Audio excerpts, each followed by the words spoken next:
కూడి ఒక యాగాన్ని చేస్తున్నట్టండి. అటువంటి యాగానికి ప్రముఖుడైనటువంటి సూత మహర్షి వచ్చాట. సూత మహర్షి అంటే సాక్షాత్తు ఆ వ్యాస మహర్షి దానిగా మనోడు. వేదములు, పురాణములు, ఇతిహాసములు, వాటి అర్థాలన్నీ కూడా తెలిసినటువంటి మహానుభావుడు ఆయన. అటువంటి మహానుభావుడు రావడంతో శౌనకాదులందరూ కూడా చక్కగా ఆహ్వానం చేసి ఓ సభ ఏర్పాటు చేశారట. ఆ సభలో చక్కగా ఆయన్ని సింహాసనం మీద కూర్చోబెట్టి, స్వామి వ్రతేన తపసా కిం వా ప్రాప్యతే వాంఛితం ఫలం అన్నట్ట. ఏ వ్రతము చేస్తే మానవుని యొక్క సమస్తమైన దుఃఖములు కూడా దూరమవుతాయో అటువంటి వ్రతాన్ని మాకు ఉపదేశించండి అంటే, అప్పుడు సూతులు వారు చెప్తున్నారు, నాయనలారా మీరు ఏ విధంగా నన్ను ప్రశ్న వేశారో అదేవిధంగా ఓనాడు నారద మహర్షి మహావిష్ణువుని కోరాడు. ఆమె నారదుడు ఏమడిగాడు, ఆ మహావిష్ణువు ఏం చెప్పాడో మీకు చెప్తాను, శ్రద్ధగా వినండి అని చెప్పి సూతుల వారు చెప్తున్నారట. ఏకదా నారదాయోగి పరానుగ్రహకాంక్షయ పర్యటన్ వివిధాలోకాన్ మత్స్యలోకేముపాగత. నారదుల వారిట సగల లోకాలు సంచారం చేస్తూ ఉంటారు. ఆయన నిత్యము కూడాను సంచారం చేస్తూ మార్గవశమున భూలోకానికి వచ్చాట. ఆయన భూలోకే జనాసర్వాన్ నానాక్లేష సమన్వితాన్. ఆయన వచ్చే సమయానికి భూలోక వాసులందరూ కూడా కష్టముల్లో ఉన్నారట. ఆ కష్టములన్నీ కూడా చూసి ఏ విధంగా కష్టములన్నీ కూడా నెరవేరుతాయి, వాళ్ళు సుఖవంతమైన జీవితాన్ని ఏ విధంగా పొందుతారు అని ఆలోచన చేస్తూ నారదుడు వైకుంఠలోకానికి వెళ్ళాట మహావిష్ణువుని కలుద్దామని. ఆ విష్ణుమూర్తి వైకుంఠంలో ఎలా ఉన్నట్టాయంటే, మీరు నేను ఎక్కడ కూడా వైకుంఠంలో పరమేశ్వరుడు యొక్క విష్ణుమూర్తి ఎలా ఉంటాడో తెలియదు, కానీ నారదుడు చెప్పాట ఎక్కడ విష్ణుమూర్తి ఎలా ఉన్నట్ట. తత్ర నారాయణం దేవం శుక్లవర్ణం చతుర్భుజం శంఖచక్ర గదా పద్మ వనమాల భూషితం. ఫోటోలో ఉన్నాడు స్వామి, చూడండి. నీలవర్ణంలో ఉన్నాడు, కానీ ఆయన తెల్లని వర్ణంలో ఉంటాడట వైకుంఠంలో. శుక్లవర్ణం అంటే తెల్లని తెలుపు అనమాట. శుక్లవర్ణం చతుర్భుజం, 4 చేతులు ఉంటాయట. శంఖ చక్ర గదా పద్మ, శంఖము చక్రము గదా పద్మము వనమాల మొదలగు ఆభరణములు ఆయుధములు ధరించి ఆ మహావిష్ణువుడు ఏ విధంగా ఉన్నట్ట, వైకుంఠలక్ష్మి సమేతంగా దర్శనమిచ్చాట. ఆ యొక్క దివ్యమంగళ విగ్రహాన్ని చూచి నారదుడు చాలా ఆనందపడి స్తోత్రం చేశాట. ఏ విధంగాను, మహానుభావ మనసుతో ఊహించి చెప్పడానికి కానీ వాక్కుతో వివరించి చెప్పడానికి కానీ అతీతమైన రూపము గలవాడా, ఆది మధ్య అంతము లేనివాడు, సుగుణాత్ముడు శ్రీహరి, నీకు భక్తితో నమస్కరిస్తున్నానయ్యా అని చెప్పి స్తోత్రం చేశాట. ఆ స్తోత్రం అంతా కూడా విని నారదుడిని అనుగ్రహించాట మహావిష్ణువు. నారద, నీకు ఏ వరం కావాలో కోరుకోని. అప్పుడు నారదుడు అన్నట్ట, భూలోకవాసులు ఎల్లరూ కూడా కష్టముల్లో ఉన్నారు, అటువంటి కష్టములు తొలగే మార్గాన్ని నాకు ఉపదేశించండి, అందునిమిత్తమే నేను వచ్చానని చెప్పాడు. అప్పుడు మహావిష్ణువు అన్నాడు, నాయన, ఏ మానవుడైతే సత్యదేవ వ్రతాన్ని ఆచరిస్తాడో ఆ మానవుని కష్టములన్నీ కూడా తొలగిపోతాయి. ఈ వ్రతాన్ని బ్రాహ్మణ, క్షత్రియ, వైశ్య, శూద్రాదులు 4 వర్ణముల వారు ఆచరించవచ్చును. బ్రాహ్మణులు వేదోక్త ప్రకారంగా ఆచరించాలి, మిగిలిన వర్ణముల వారు పురాణోక్త ప్రకారంగా ఆచరించాలి. అదేవిధంగానయ్యా అంటే ఏకాదశి పర్వదినము కానీ పౌర్ణమి నాడు కానీ, ఈ 2 పర్వదినములు కూడా ప్రతి మాసంలో కూడా 2 సార్లు వస్తూ ఉంటాయి. అయ్యా ఆ మాసములు ఏమిటయ్యా అంటే కార్తీక మాసం కానీ, మాఘమాసం కానీ, మార్గశిర మాసం కానీ, వైశాఖ మాసం కానీ, ఈ 4 మాసములు చాలా ఉత్తమములు. ఆ వ్రతం చేసే రోజున ముందుగా చేయవలసిన యజమాని కర్తవ్యం, ప్రథమ కర్తవ్యం ఏమి అంటే సూర్యోదయాన్ని ముందర లేవాలి. సూర్యోదయాన్ని ముందర లేచి దగ్గరలో నది ఉంటే నదిలో స్నానం, లేదా ఇంట్లో నూతి దగ్గర స్నానం చేసి చక్కగా మంచి మడిబట్టలు కట్టుకుని భగవంతుడి యొక్క మందిరం ముందు కూర్చుని నిత్యకర్మలు తను చేసేటువంటి పూజా విధానం అంతా కూడా పూజ చేసుకుని భగవంతుని ధ్యానించాలట. ఓ సత్యనారాయణ ప్రభు, నేను నీ అనుగ్రహం చేత ఈవేళ వ్రతం చేయాలనుకుంటున్నాను, కావున ఆ వ్రతాన్ని చేసే శక్తి నాకు ప్రసాదించు అని చెప్పి సంకల్పం చేసి పగలంతా కూడా ఉపవాసం చేయాలట. ఉపవాసం అనగా ఉప అంటే దగ్గరగా, వాసం అంటే వసించుట, అంటే ఇది భగవంతుడి సన్నిధిలో పగలంతా కూడా కాలక్షేపం చేయాలి. ఏ విధంగానంటే పురాణ పఠనాదులతోనూ నృత్య వేద గాత్య అద్యములతోనూ చక్కగా పగలంతా కూడా జపతపాలన్నీ కూడా చేసుకుని సాయంకాలం వ్రతం చేయమని చెప్పబడి ఉంది. మన శక్తి లేక ఉదయం చేస్తున్నాం, కానీ కల్పంలో చెప్పబడింది ఏమిటంటే అంటే చీకటి పడుతోందనగా ప్రారంభించమన్నాడు. చక్కగా పగలంతా ఉపవాసం చేసి ముందుగానే బంధువుల్ని, స్నేహితుల్ని, పురోహితుల్ని అందరూ కూడా చక్కగా పిలుచుకుని వచ్చి ఇంటి యందు ఈశాన్య భాగంలో కానీ తూర్పు భాగం ఉంది కానీ చక్కగా ఆవు పేడతో కానీ పసుపుతో కానీ అలికి పంచవన్నెల ముగ్గురు పెట్టి నూతన వస్త్రం పరిచి 5 మానికల బియ్యం పోయాలట. పోసి మండపం ఏర్పరిచి ఆ మండపం నందున కలహస్థాపన చేయాలి. ఆ కలశం నందున బ్రహ్మ వరుణ దేవతలను ఆవాహన చేయాలట. ఆ విధంగా ఆ యొక్క మండపమునందరే ఆదిత్యాది నవగ్రహములను, దిక్పాలకులను, లోకపాలకులను కూడా చక్కగా పత్ని సమేతంగా ఆహ్వానం చేసి అటు వెంబడి స్వామివారి యొక్క ప్రతిమాశోధన చేయాలట. శక్తి గలవారు బంగారు ప్రతిమ లేదా వెండి, రాగి, ఇత్తడి, పంచలోహములతో చేసినటువంటి ఏదైనా ప్రతిమని ఏర్పాటు చేసుకుని చక్కగా పంచామృతంతో శుద్ధి చేసి చక్కగా గంగా నదీ జలంతో శుద్ధి చేసుకుని ఆ యొక్క మండపం నందు ప్రాణప్రతిష్ఠాపన చేయాలి. ప్రాణప్రతిష్ఠాపన చేసి పరివార సమేతంగా ఉన్నటువంటి స్వామివారిని అర్చించాలి. ధ్యానావాహనాలు, షోడశోపచార పూజలు చేయాలన్నమాట. స్వామివారి పూజా విధానంలో విశేషం ఏంటయ్యా అంటే ప్రసాదం. ఆ ప్రసాదం దేంతో చేయాలట? గోధుమ రవ్వ కానీ, బియ్యం రవ్వ కానీ, ఆవు పాలు, ఆవు నెయ్యి, పంచదార లేకపోతే బెల్లం ఇవన్నీ కూడా సమపాళల్లో సేరుంబావు చొప్పున చేర్చాలి. ప్రసాదం తయారు చేసి నివేదన చేయాలి. అటు వెంబడ పూజ అయింది కదా అని నిద్రపోకూడదట. రాత్రంతా కూడా జాగరణ చేయాలట. పురాణ పఠనాదులతోనూ, నృత్యగీత వాద్యములతోనూ, వేద ఘోషలతోనూ చక్కగా రాత్రంతా కూడా యామపూజ చేసి సూర్యోదయం అవుతుంది కదా ఆ సమయాన్ని ముందర పునఃపూజ చేసి షడ్రషోపేతమైనటువంటి మహానైవేద్యం అన్నం, పప్పు, కూర, పులుసు, పిండి వంటలు ఇవన్నీ కూడా 16 రకాలుగా తయారు చేసి దాన్ని స్వామివారిని నివేదన చేయాలట. అటు వెంబడ పూజ అనంతరం ప్రసాద స్వీకరణ చేసి అటు వెంబడ ఆ ప్రసాదాన్ని బంధువులతోనూ స్నేహితులతోనూ కూడా భుజించి బ్రాహ్మణ చేత తాంబూల దక్షిణిచ్చి ఆశీర్వాదం పొందాలట. ఈ విధంగా ఎవరైతే వ్రతం చేస్తారో దరిద్రో ధనవాన్ భవేదు, ఆ మానవుడు దరిద్రుడైతే ధనవంతుడు అవుతాడట. అపుత్రో పుత్రవాన్ భవేదు, సంతానం లేని వారు సంతానం కలుగుతుందట. యం యం చింతయదే కామం తంతం ప్రాప్నోతి నిశ్చితం, ఏ కోరికలతో వ్రతం చేస్తారో ఆ కోరికలన్నీ కూడా చక్కగా నెరవేరుతాయి అని చెప్పి వ్రత విధానాన్ని ఆ యొక్క మహావిష్ణువు సాక్షాత్తు ఈ యొక్క నారద మహర్షికి ఉపదేశం చేశాట. ఆ నారదుడు ఏదైతే ఉపదేశం చేశాడో దానిని సూతుల వారు శౌనకాది మహర్షి అందరూ కూడా చెప్పి ఈ వ్రతాన్ని ప్రాబల్యంగా ప్రపంచంలో ఉన్న సమస్త మానవులు కూడా ఆచరించే విధంగా చేయండి, తద్వారా వాళ్ళు ఉన్నతమైనటువంటి స్థానాలు పొందుతారు అని చెప్పి ప్రథమోధ్యాయాన్ని పూర్తి చేశాట. శ్రీ స్కాందపురాణేవాకంటే సత్యదేవతకథాయాం ప్రథమోధ్యాయ సంపూర్ణ. అక్షతలు ఇక్కడ వేసుకోండి. ఈ వ్రతం చేయాలి అనుకుంటున్నాను, నీదే భారం, నాకు తెలిసిన వృత్తల్లా భిక్షాటం చేయడం, ఈవేళ భిక్షలో ఏదైతే లభిస్తుందో దాంతోనే వ్రతం చేసుకుంటాను అనుకుని తన యొక్క నిత్యకృత్యాలన్నీ కూడా పూర్తి చేసుకుని భిక్షపాత్ర పట్టుకుని భవతి భిక్షాందేహే అని చెప్పి కాశీనగరంలో వీధి వీధి కూడా నారాయణ స్మరణ చేస్తూ తిరుగుతూ ఉన్నట్ట. ఆ నారాయణ స్మరణ చేస్తూ వీధి వీధి తిరిగి సాయంకాలానికి మోయలేని బియ్యం కొంత ధనం లభించిందట. చాలా ఆనందించాట. ఆహా, నేను అనుకున్న వ్రతానికి కావాల్సిన సంభారాలన్నీ కూడా ఏర్పాటు అవుతాయి అని చెప్పి మార్గ మధ్యలో పండితుల్ని, స్నేహితుల్ని, బంధువుల్ని అందరూ కూడా పిలుచుకుని వచ్చి శాస్త్రానుసారంగా వ్రతాన్ని పూర్తి చేశాట. ఎప్పుడైతే బ్రాహ్మణుడు భక్తి శ్రద్ధలతో భగవంతుడి సేవకి మనం 1 కోటి బిల్వార్చన చేసేస్తే ఆయన సంతోషించడండి, 1,00,000 పువ్వులతో పూజ చేసేస్తే ఆ విషయం సంతోషించడం, 1 లారీని పాలు పోసేసినా ఆయన సంతోషించడం. కేవలం భక్తి శ్రద్ధ అన్నది ఉంటేనే భగవంతుడు సంతోషిస్తాడు. కేవలం 1 తులసీ దళానికి శ్రీకృష్ణ పరమాత్మ తులాభారంలో తూగిపోయాడు. సత్యభామాదేవి ఎన్ని లక్షల కోట్ల బంగారు నిధులు పంపినా అది కేవలం నిమిత్త మాత్రంగానే ఉండిపోయింది. కేవలం రుక్మిణీదేవి 1 తులసీదళం నేను తలసి పెట్టి ఆ స్వామిని ప్రార్థించేసరికి ఆయన తూగిపోయాడు. భగవంతుని యొక్క అపారమైన కరుణ అన్నది అలా ఉంటుందన్నమాట. ఆ విధంగా తను చక్కగా బంధువుల్ని తిరిగి వచ్చిన ద్రవ్యంతో సత్యనావతాన్ని పూర్తి చేసేసరికి ఆ పుణ్యఫలం వల్ల ఆ బ్రాహ్మణ కష్టములన్నీ కూడా పోయాట, ధనవంతురయ్యాట. ఏ విధంగానూ ఆ యొక్క దేశాన్ని పరిపాలించే మహారాజు గారి కొలువులో 1 ఉద్యోగం లభించింది. కొంత వ్యవసాయ భూమి దానం చేశాడు ఆయన, కొన్ని పాడి పశువులు ఇచ్చాడు. సుఖంగా ఉండండి, మీరు జీవితందల్లా ఏమిటయ్యా అంటే నిరంతరము కూడా వేదపారాయణ చేయండి లోకక్షేమం కోసం అని చెప్పి 1 ఉపాధి అన్నది ఏర్పాటైపోయింది. ఇంకేముందండి, బ్రాహ్మణ కష్టాలన్నీ కూడా పోయాయి. ఆ బ్రాహ్మణ అనుకున్నట్టు ఒక్కసారి వ్రతం చేస్తేనే ఇంత బాగుంది కదా, ప్రతి నెలా చేస్తే ఇంకెంత బాగుంటుందో కదా అని చెప్పి ప్రతి మాసము కూడా వ్రతాన్ని చేయడం మొదలుపెట్టాడు. కాలానుగుణంగా బ్రాహ్మణుడు ముసలివాడైపోయాడు.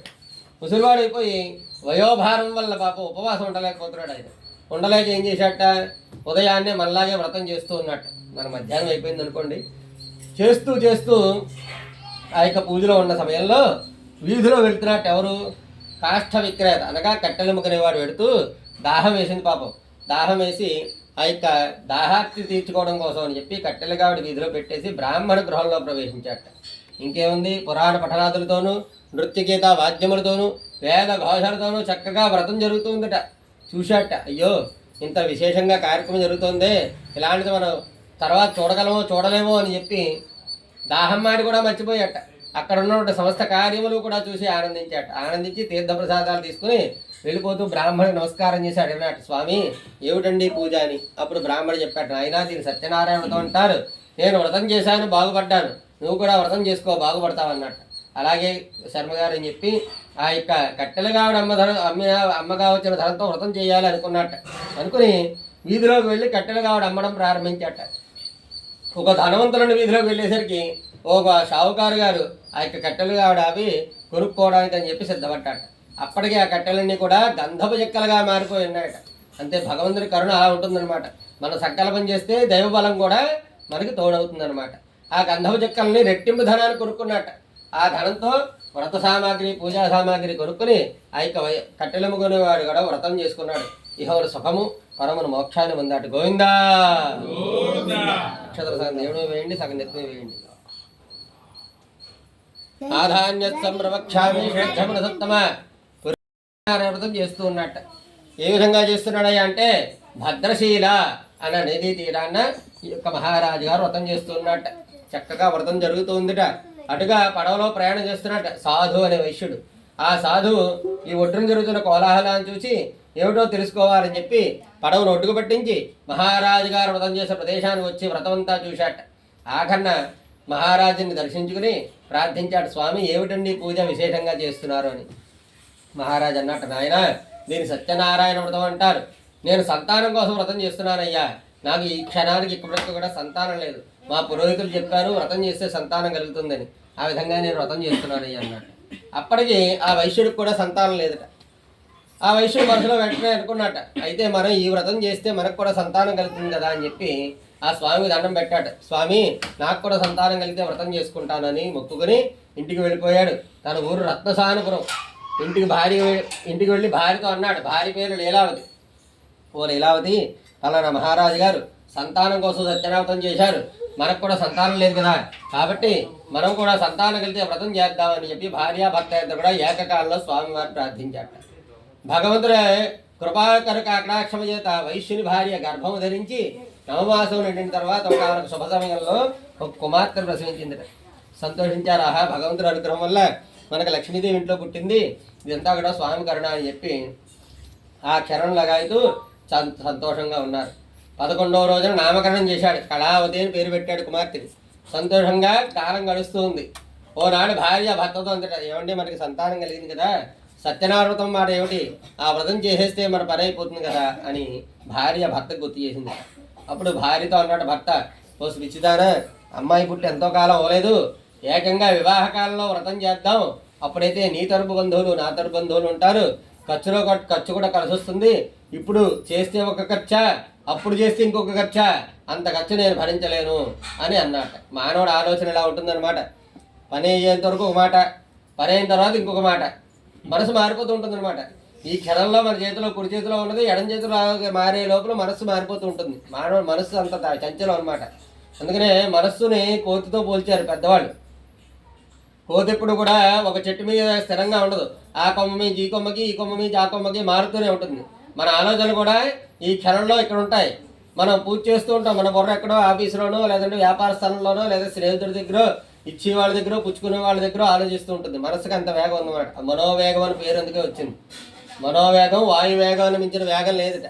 మన మనసుని భగవంతుడి యందు స్థిరపరిచి లగ్నం చేసి అక్కడ కూర్చోబెడితేనే భగవంతుడు వస్తాడట. అటువంటి శ్రద్ధ భక్తి ఉంటేనే భగవంతుడి అనుగ్రహం పరిపూర్ణంగా కలుగుతుంది. అందుకనే శ్రద్ధయా వర్ధతే భక్తి అని పెద్దవాళ్ళు అన్నారు.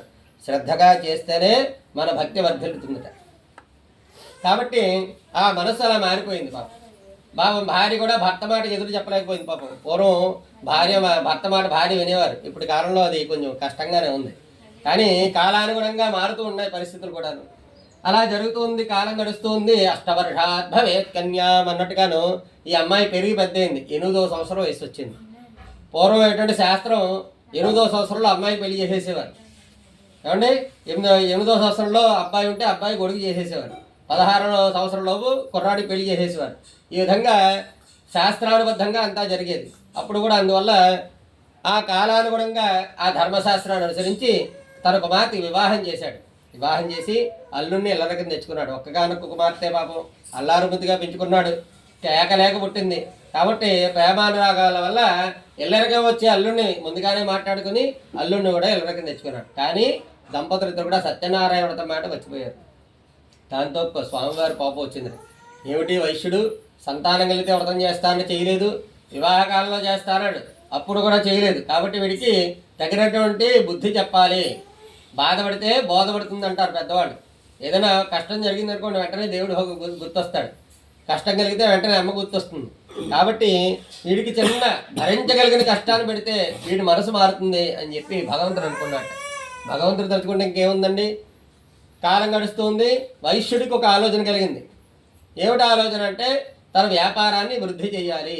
తను చేసేటువంటి వ్యాపారం సరుకుల్ని ఇక్కడ అమ్మితే రూపాయి వస్తుంది, వేరే దేశంలో అమ్మితే రూపాయికి 10 రూపాయలు వస్తుందని ఎవరో చెప్పారు. కాబట్టి వెంటనే అల్లుడిని వెంట పెట్టుకున్నాడు.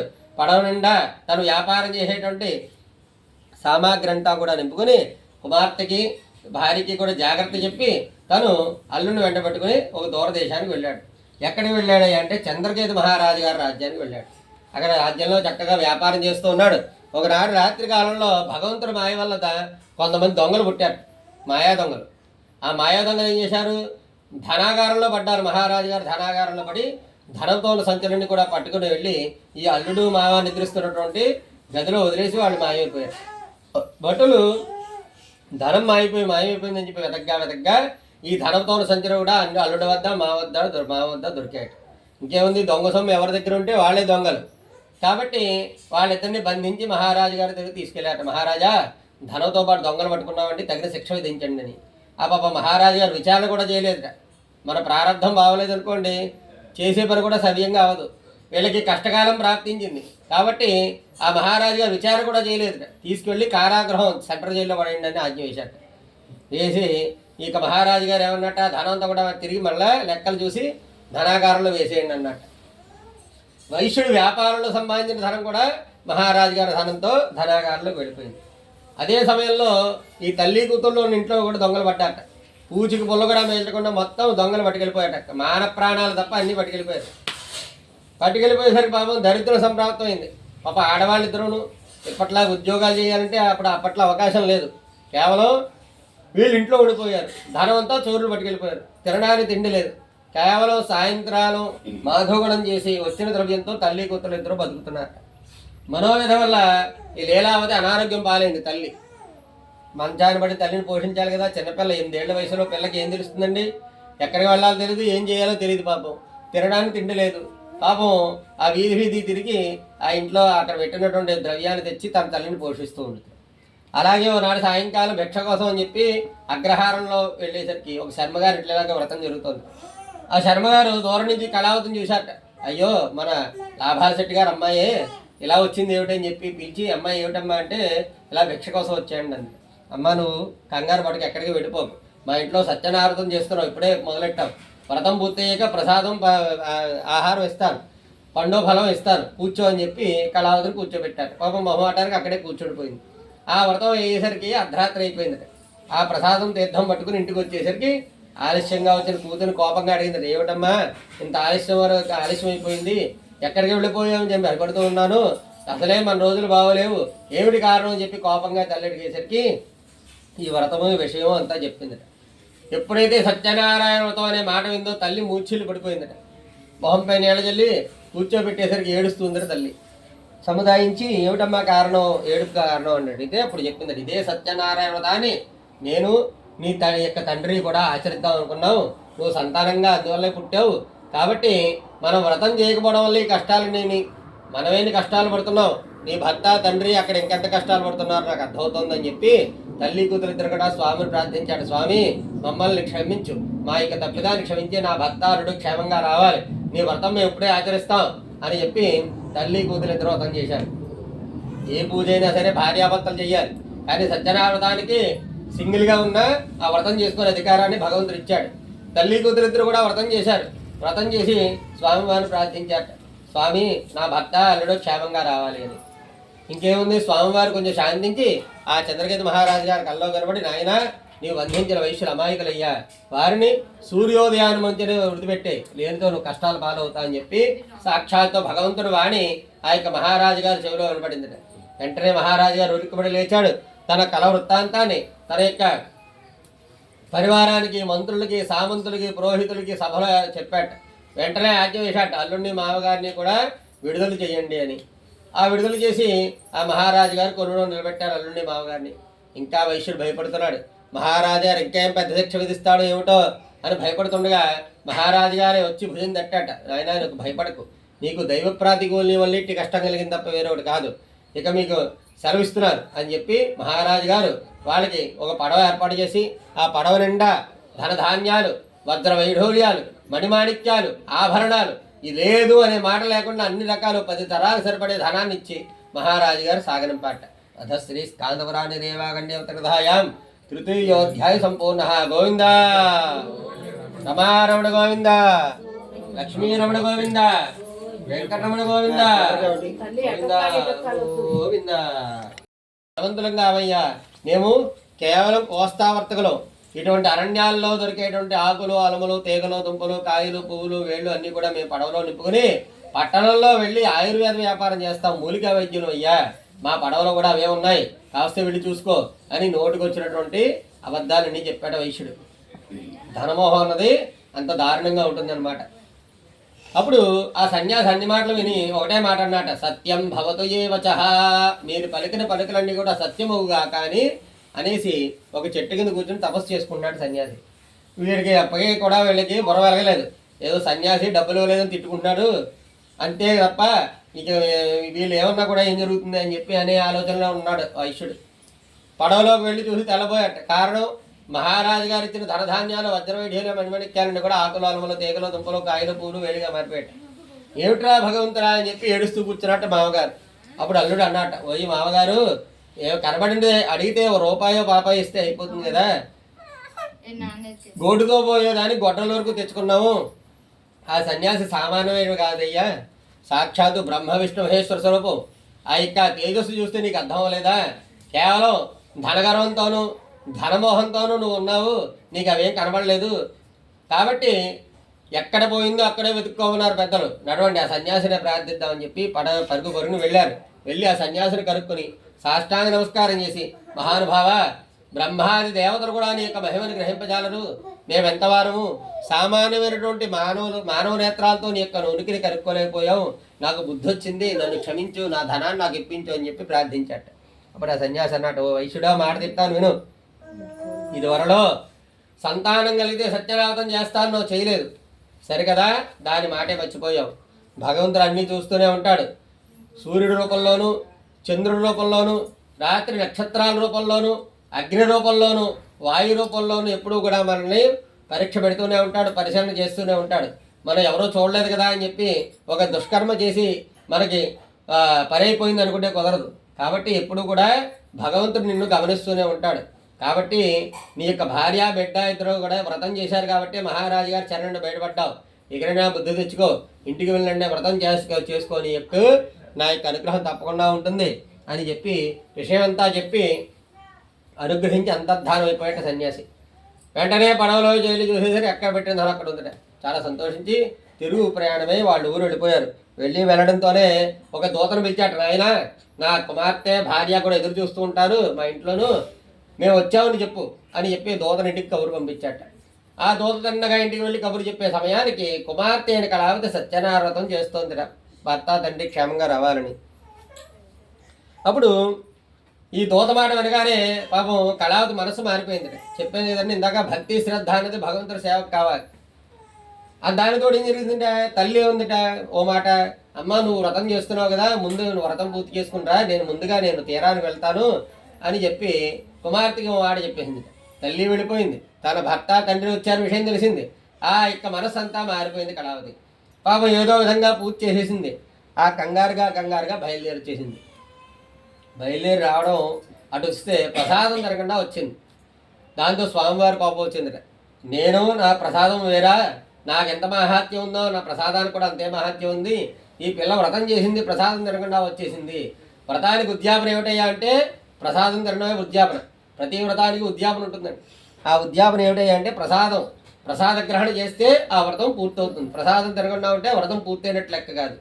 నా వ్రతోద్యాపనని నిరాకరించింది, దీనికి తగినటువంటి శాస్త్రి జరగాలి అని చెప్పి భగవంతుడు ఆ యొక్క కళావతి నదీ తీరానికి వెళ్ళే సమయానికి తన భర్త యొక్క పడవ చూస్తుండగానే మునిగిపోయిందట. తీరవాసందరూ కూడా ఆశ్చర్యపోయాట. ఈ వైశ్యుడు ఒడ్డును పడి దొలుతున్నట్ట. అల్లుడా, చూస్తుండగానే పడవలోంచి మునిగిపోయావు, నాకు మాత్రం ఏమి సమాధానం చెప్పాలి అని చెప్పి ఏడుస్తూ కూర్చున్నాడు. కళావతి వచ్చిన విషయం తెలిసింది. తన భర్త సరిపోయాడని చెప్పి ఎక్కడైతే పడవ మునిగిపోయిందో అక్కడే ఆ నీళ్ళలోకి వెళ్ళిపోతుంది. సతీ సహగమనం చేద్దామని పూర్వం అటువంటి ఆచారాలు ఉండేవి. ఆ సతీ సహగమనం చేద్దామని చెప్పి నీళ్ళలోకి వెళ్ళిపోతుంటే ఆమె ధర్మనిరతకు మెచ్చాడు భగవంతుడు. ఆకాశవాణి రూపంలో చెప్పాడు. ఎక్కడైతే ప్రశ్న ఉందో అక్కడే సమాధానం చూపిస్తాడు భగవంతుడు. ఎక్కడైతే కష్టం ఉందో అక్కడే వెంటనే శుభాన్ని కూడా చూపిస్తాడు. రాత్రి వెళ్ళినంటే పగలు వస్తుంది, పగలు వెళ్ళినంటే రాత్రి వస్తుంది. చీకటి అయిపోయింది కదా అని భయపడక్కలేదు, మళ్ళీ వెలుగు వస్తుంది ఖచ్చితంగా. ఏ జీవితంలోనైనా ఇటువంటి మార్పు ఖచ్చితంగా ఉంటుంది. ఆవిడ భక్తికి మెచ్చి భగవంతుడు ఆకాశవాణి రూపంలో చెప్పాడు, అమ్మా నువ్వు వ్రతం చేసావు, ప్రసాదం తినకుండా వచ్చావు, ఇంటికి వెళ్ళి ప్రసాదం తిన్నా నీ భర్త బతుకుతాడని చెప్పి వెంటనే తిరిగి వెళ్ళి తను తప్పిదాన్ని క్షమించమని ప్రార్థించి ఆ ప్రసాదాన్ని తిని వచ్చేసరికి తన భర్త సజీవుడే పడవలో లేచి వచ్చాట. అంతటా ఆ నదీ తీరాన్నే కుటుంబంతో పాటు వ్రతాన్ని చేసుకుని ప్రతి మాసం ముందు కూడా ఆచరిస్తూ ఇహమున సుఖము పరమన మోక్షాన్ని పొందాట. గోవిందా. అక్షతలు వేయండి, కొబ్బరికాయ కొట్టండి బాబు. కొబ్బరికాయ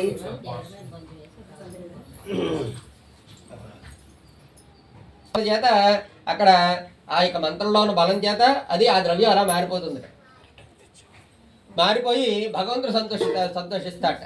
వాళ్ళ భక్తికి మెచ్చాడు పాపం ఆ నారాయణుడు. వైకుంఠం నుంచి వచ్చేసాడు ఆయన విమానంలో, వచ్చేసి ఆ రాయిలో కూర్చున్నాడు ఆయన. వాళ్ళు చేసిన పూజ అంతా ఆయన స్వీకరించాడు. కానీ మహారాజు గారి ఆలోచన వేరేగా ఉందట. ఏమిటి మహారాజు గారు అంటున్నాడు, ఈ గొల్లలు ఏమిటి, పూజ ఏమిటి, నారాయణ పూజ చేసేది పూజ అయిపోయిందా, ఓ మంత్రం లేదు, తంత్రం లేదు, ఒక విధానం లేదు, విగ్రహం లేదు, ఏమిటి వీళ్ళు చేసే పూజ, గొల్లల పూజ ఏమిటి అని చెప్పి నీచంగా భావించాడు. నీచంగా భావించి మహారాజు గారు కనీసం నమస్కారంలో పెట్టచ్చు కదా, నమస్కారంలో పెట్టలేదు, అరణ్యంలోకి వెళ్ళిపోయాడు. యాదృశి భావన తత్ర సిద్ధిర్భవతు తాదృశి. ఇది శాస్త్రవచనం. ఏదైతే భావనతో మనం చేస్తామో అదే మనకు సిద్ధిస్తుందట. అద్దంలో మన మొహాన్ని మనం చూసుకున్నాం అనుకోండి, మన ప్రతిబింబం కనబడుతుంది. అదే పూజా విధానంలో కూడాను భక్తితో పూజ చేసామనుకోండి, అది విశేషమైన 1000 రెట్లుగా మారి మనకి ఫలితం వస్తుంది. అది భక్తి లేకుండా మనం 1,000 పత్రి పూజ చేసినా అది ఫలితం ఉండదు. భక్తి అన్నది ముఖ్యమైనటువంటి సాధన భగవంతుడు పొందాలి అంటేను. ఏమండి, ఆ భగవంతుడు పొందాలి అని చెప్పి ఆయన గొల్లలు పూజ చేశారు. మహారాజు గారు ఆలోచనమో వేరే విధంగా ఉంది. వెళ్ళిపోయాడు, అరణ్యంలోకి వెళ్ళిపోయాడు. అనేకమైన జంతువుల్ని మృగాల్ని సంహరించాడు. ఒక పెద్ద చెట్టు కింద గుడారం వేసుకుని మహారాజు గారు విశ్రాంతి తింటున్నారు. ఈ గొల్లలకి మహారాజు గారు విషయం తెలిసింది. ఆ గొల్లలో పెద్ద అన్నమాట, మహారాజు గారు అంటే మనకి తండ్రి లాంటి వాడు, మనల్ని రక్షణ చేస్తూ ఉన్నాడు ఆయన ఎప్పుడు కూడాను, కాబట్టి మన కష్టం లేకుండా చేస్తున్నాడు. అటువంటి మహారాజు గారు వచ్చారు కాబట్టి ముందర ప్రసాదం ఆయనకి ఇవ్వాలి, ఆయనకి ఇచ్చిన తర్వాతే మనం తినాలి అని చెప్పి ఆయన గొల్లలందరూ కూడా పెద్దలందరూ కూడా కలిసి ప్రసాదం పళ్ళు పట్టుకుని మహారాజు గారు దర్శించి, మహారాజా సత్యనారాయణ స్వామి వ్రతం చేసుకున్నామండి, ఇదిగో ప్రసాదం అని చెప్పి ఆయన ప్రసాదం ఇచ్చేసి దండం పెట్టి వెళ్ళిపోయారు. ఆ ప్రసాదాన్ని కూడా కంటితోనే చూడలేదు మహారాజు గారు. వాళ్ళు ఇచ్చిన ప్రసాదం అక్కడే చెట్టు కింద విసిరేసాట. దాంతో దోషం కలిగింది. ప్రసాదం ఎవరిచ్చినా తీసుకోవాలండి. ఆ ప్రసాదాన్ని ఎప్పుడైతే నిరాకరించాడో స్వామివారి కోపం వచ్చిందట. మహారాజు గారికి ప్రీతి అయింది ఏమిటి, రాజ్యమే. చంటిపిల్లాడి చేతిలో పండు ఉందని కూడా తీసేసుకున్నాం అనుకోండి, ఏం చేస్తాడు, ఏడుస్తాడు. అలాగే మహారాజు గారి చేతిలో ఉన్న అధికారాన్ని తీసేసాడు అనుకోండి, వాడు బుద్ధి వస్తుందని చెప్పి మహారాజు గారు తిరిగి రాజ్యానికి వెళ్ళే సమయానికి మార్గ మధ్యంలో మహామంత్రి రూపంలో ఎదురుపడ్డాట భగవంతుడు. ఆ మహామంత్రి అన్నట్ట, మహారాజా ఘోరం జరిగిపోయిందండి, మీరు ఇలా రాజ్యం నుంచి రావడంతోనే శత్రురాజు అందరూ కూడా ఒకేసారి వచ్చారు, పెద్ద యుద్ధం జరిగిపోయింది, మీ 9 కుమారులు కూడా చెరసాలలో పడిపోయారు, మీ సైన్యం అంతా కూడా మూర్ఛలు పడిపోయింది, మీ రాజ్యం అంతా కూడా శత్రురాజు వశం అయిపోయిందండి, మీరు వెళ్ళారంటే మిమ్మల్ని చంపేస్తారని చెప్పాడు. మహారాజు గారు హతాశుడు అయిపోయాడు. ఒక్క క్షణం ఆయనకి ఏం చేయాలో తోచలేదు. కానీ మహారాజు గారికి భూత భవిష్యత్ వర్తమానాలు చూసేటువంటి శక్తి ఉంది. ఆయన ఆలోచించాడు ఏం జరిగింది అని. అప్పుడు క్లియర్గా మనకి హెచ్డి ప్రింట్లో కనబడింది మహారాజు గారికి. ఈ వ్రతము ప్రసాదము నిరాకరించడం, చెట్టు కింద పడేయడం ఇవన్నీ కూడా ఆయనకి స్మృతిలోకి వచ్చాయి. ఆహా, ఇది కదా మనం చేసిన తప్పు అని చెప్పి వెంటనే ఎక్కడైతే గొల్లలు వ్రతం చేశారో అక్కడికే వెళ్ళాడు మహారాజు గారు. వెళ్ళి వాళ్ళతో కూడి పూర్తి చేసి పరమేశ్వరుని ప్రార్థించాడు. స్వామి, నేను చాలా తప్పు చేశాను, నా తప్పిదం నాకు తెలిసింది. ఆ తప్పిదం వల్ల నేడు నా రాజ్య ప్రజలు, నా సంతానం కూడా కష్టాలు పడుతున్నారు. ఆ యొక్క శత్రురాజు మహాక్రూరుడు కాబట్టి నా యొక్క రాజ్యాన్ని నాకు ఇప్పించు అని చెప్పి ప్రార్థన చేశాట. ఆ కోరిక ధర్మబద్ధంగానే ఉంది. ఎందుకంటే మహారాజు గారి పరిపాలన చేయాలి, ప్రజలందరినీ కూడా చక్కగా చూడాలి. ఇది రాజ్య విషయంలో మహారాజు గారికి విశేషమైనటువంటి అధికారం. కాబట్టి భగవంతుడు కూడా సంతోషించాడు. కాబట్టి వెంటనే అనంతమైన సైన్యాన్ని ఇచ్చాట మహారాజు గారికి. ఆ సైన్యంతో మహారాజు గారు యుద్ధం చేసి తిరిగి తన రాజ్యాన్ని, తన సంతానాన్ని పొందడమే కాకుండా ఒకటే నిశ్చయించుకున్నట్టు ఈ యొక్క వ్రతాన్ని వ్యాప్తి చేయాలి అని. తన రాజ్యంలో దండోరా వేయించాట. ప్రతి మాసమందు కూడా ప్రజలందరూ కూడా ఏకాదశి నాడు కానీ పౌర్ణమిని కానీ తప్పకుండా వ్రతం చేయాలి అని ఆజ్ఞ వేశాట. తాను వ్రతం చేస్తూ తన ప్రజలందరి చేత కూడా వ్రతం చేస్తూ ఇహమును సుఖము పరమను మోక్షాన్ని పొందాట. ఈ విధంగా ఎవరైతే వ్రతం చేస్తారో, వ్రతం చేస్తున్నప్పుడు చూస్తారో, చేసిన వారికి చూసిన వారికి కూడా స్వామివారికి అనుగ్రహం కలిగి అఖండమైన ఆరోగ్యాలు పొంది సుఖంగా ఉందిరుగాక అని చెప్పి సూతుల వారు శౌనకాద మహర్షులందరూ కూడా వ్రత విధానాన్ని, దాని చర్యాక్రమాన్ని తెలిపి వ్రత విషయం అంతా కూడా తెలిపారట. శ్రీ స్కాందపురాణే దేవాగణి వ్రతకథాయాం పంచమోధ్యాయ సంపూర్ణ. గోవింద రమారమణ గోవింద, లక్ష్మీరమణ గోవింద, వెంకటరమణ గోవింద, సత్యనారాయణ వ్రత గోవింద. కొబ్బరికాయ కొట్టండి.